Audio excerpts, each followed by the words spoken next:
Frankenstein. Chapter 3.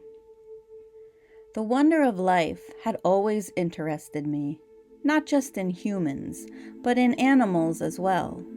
Just where did life come from? No one has ever known. Most of my studies had been in chemistry. Now I decided to study human biology. To study life is also to study death. I wanted to see how death changed bodies. I cut into dead animals and people. I saw how death gives way to life. A human or animal dies, and its body gives food and life to worms. I know that cutting up dead bodies sounds horrible, but it didn't seem that way to me. Then, like a flash of light, it came to me. It was so simple.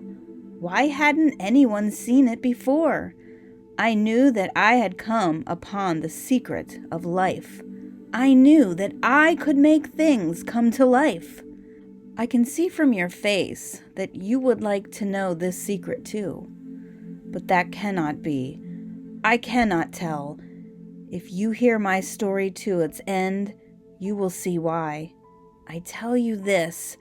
Be happy that you do not know this secret.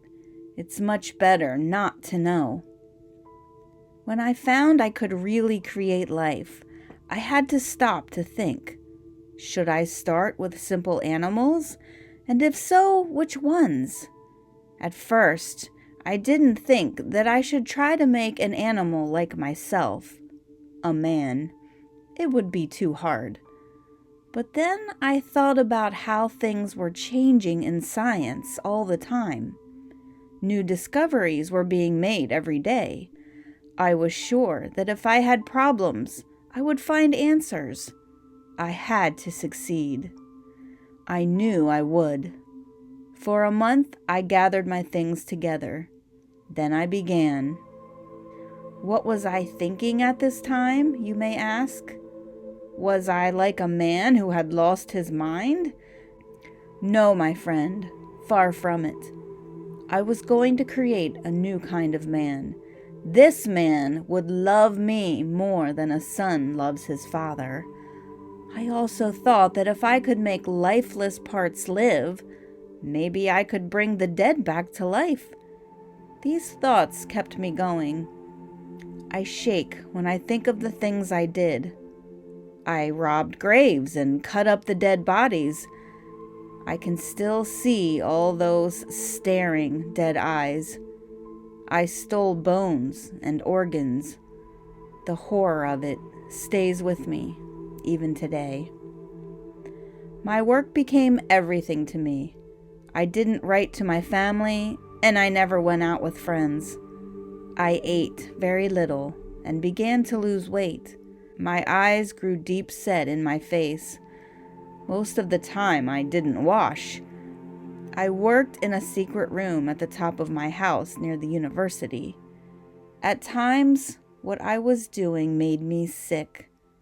But still, I kept working. Chapter 4. Over a year passed. I received letters from my father. He was worried about me, but I couldn't stop. I couldn't write back. I had to finish my great project. Then, one dark night in November, I came to the end of all my work. It was 1 o'clock in the morning. The rain fell against the window. My candle was nearly burned out. I put together all my instruments so I could give life to the things on my table. Then I saw the creature's yellow eyes open. It breathed hard, and its arms and legs shook. How can I describe this thing I had worked so hard to make? He was very tall. I had chosen his face as beautiful. Beautiful? How wrong could I have been? His long hair was black and shiny. His teeth were white and perfect, but these things made the rest of him seem even more horrible. His yellow skin barely covered what was underneath it. His yellow eyes almost matched the color of his skin. He had straight black lips. This was what I had worked on for almost 2 years. For this, I had gone without sleep and almost destroyed my health. I had worked for a beautiful dream of creating life, but in that moment, all beauty was gone. I was filled with horror. I ran from the workshop to my bedroom. I kept walking around in the room. I couldn't sleep. I don't know how long I walked. Finally, I wore myself out. I fell down on the bed and went to sleep. I dreamed I saw Elizabeth. She was young, healthy, and beautiful. But when I took her in my arms to kiss her, she changed. Her face looked dead. Then, for a moment, I thought I held the dead body of my mother in my arms. I could see worms crawling all over her dress. I woke up with a start. The dim, yellow light of the moon came through my bedroom window. Then I saw it, the thing I had created.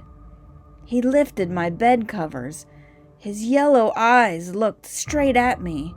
His black lips were set in a horrible grin. From his mouth came an awful sound. He may have been trying to talk. I don't know. He reached toward me. Maybe he wanted to stop me from running. But I got around him and ran from the room. I ran outside. I spent the rest of the night in the yard, walking back and forth. When morning came, I began walking through town. I had no idea where I was going. I knew I couldn't go back to my house where the creature waited. After a time, I found myself at the place where stagecoaches stopped. One was coming, and I saw that it was from Geneva. As I watched it, the coach stopped. The door opened, and my friend Henry stepped out. He saw me right away. "My dear Frankenstein," he said, "how glad I am to see you, and what luck that you are here to meet me." We shook hands warmly and began to walk toward the university. When I saw Henry, I forgot the monster. I felt happy for the first time in months. It was almost as good as being back home.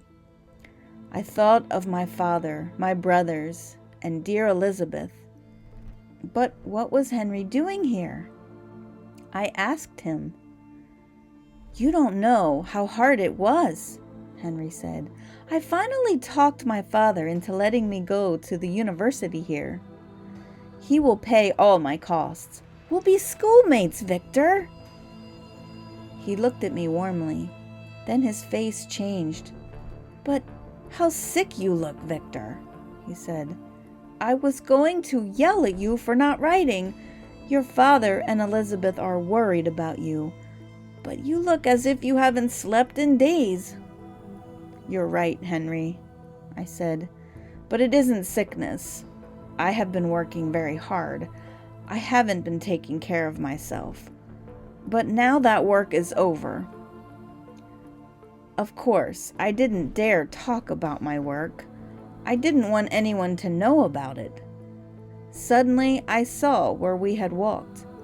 We were in front of my house. What if that thing were still there, waiting? I had Henry wait outside while I looked through the house. The monster wasn't there. Filled with joy, I went and brought Henry inside. We were having breakfast when it happened. My joy turned into something else. I couldn't stop laughing. I began jumping around the room, still laughing. "Victor, why are you acting this way?" Henry asked. "What's wrong?" I began to cry. "Don't ask me!" I yelled. I threw my hands in front of my eyes. I thought I saw the monster come into the room. He can tell you, I said. Suddenly, I felt as if the creature had grabbed me. Oh, save me! Save me! I cried. Then I fell to the floor in a fit. It was the beginning of a sickness that lasted for months. Henry took care of me during that time. I didn't know who or where I was. Little by little, I began to come out of it. I began to see things around me and to talk with Henry. I was far from well, but I was coming back to the real world. When I was better, Henry told me the classes were about to begin at the university. I knew that I didn't want to study science again. Every time I thought about science, I remembered the monster I had made. So, for the next 6 months, I went to Henry's classes with him. We studied history and languages. Then the school year ended. I looked forward to leaving Germany. I wanted to go home and see my family again. It had been almost 6 years since I had been home. I began to get ready to go back to Geneva. I expected a happy homecoming, but that was not to be.